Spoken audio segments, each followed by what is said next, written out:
مجھے سوال آپ سے یہ کرنا ہے کہ آپ جیسے جانتے ہیں سب کہ ہمارے جو معاشرے میں جو فتنہ ہے، ہمارے جو بچے ہیں، شاید جس وقت ہم نے ان کو اسکولوں میں ڈالا یا جو سوشل میڈیا کا پریشر ہے اینڈ ایوری تھنگ، تو آپ آج کل کی یوتھ کے لیے کیا ایڈوائس دے سکتے ہیں ہم پیرنٹس کو؟ دیکھیں ہماری جنت کیا جنت ہوگی جہاں ہمارے بچے نہ ہوں۔ بہت مشکل ہے کیونکہ آپ دیکھ رہے ہیں ہر طرف سے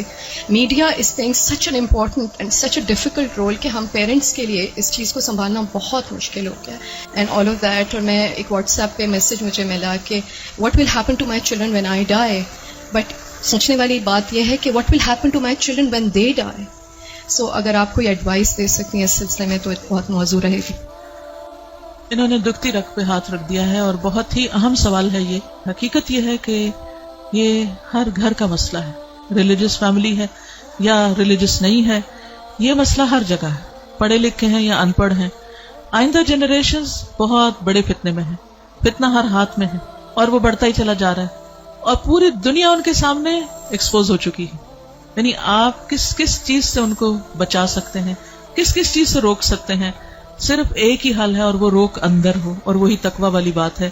کہ جب تک ان کے اندر خود اللہ کا ڈر نہیں آتا، آخرت کی فکر نہیں آتی، اس وقت تک کوئی باہر کی چیز اب ڈھکی چھپی رہ ہی نہیں گئی۔ آپ سو رہے ہیں، آپ کو نہیں پتا آپ کے بچے اپنی رضائی کے اندر کیا دیکھ رہے ہیں، کیا کر رہے ہیں، کیا سن رہے ہیں، کہ کانوں کے اندر کچھ لگا ہوا ہے، کچھ دیکھ رہے ہیں۔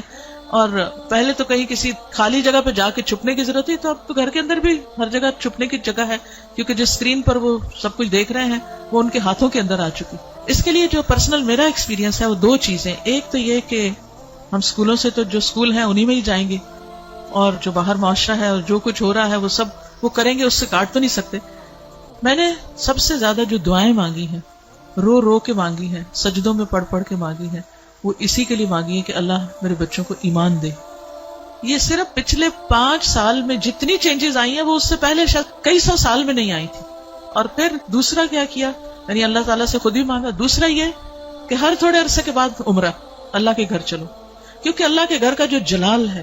اور اللہ تعالیٰ اگر انسان کو کہیں سب سے زیادہ محسوس ہو سکتے ہیں تو وہ بہت جگہ ہے۔ یعنی ہمارے ملک میں، ہمارے گھروں میں، ہمارے ماحول میں وہ فیلنگ نہیں آتی جو وہاں جا کر آتی۔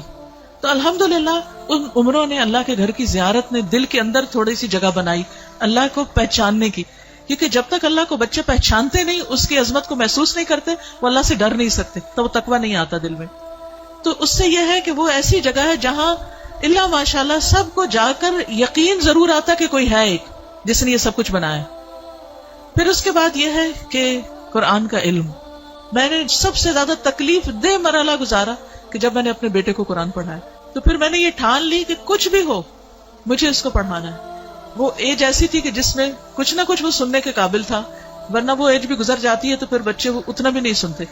اور میں نے اپنی ساری مصروفیات کو سیکنڈری کر کے، حالانکہ میں انتہا درجے کی مصروف، گھر کی بھی ذمہ داریاں، باہر کی بھی، لیکن میں نے اس کو اپنی پرائرٹی نمبر 1 سمجھا کہ یہی بات جنہوں نے کی ہے کہ جب وہ مر جائیں گے تو پھر ان کا کیا بنے گا،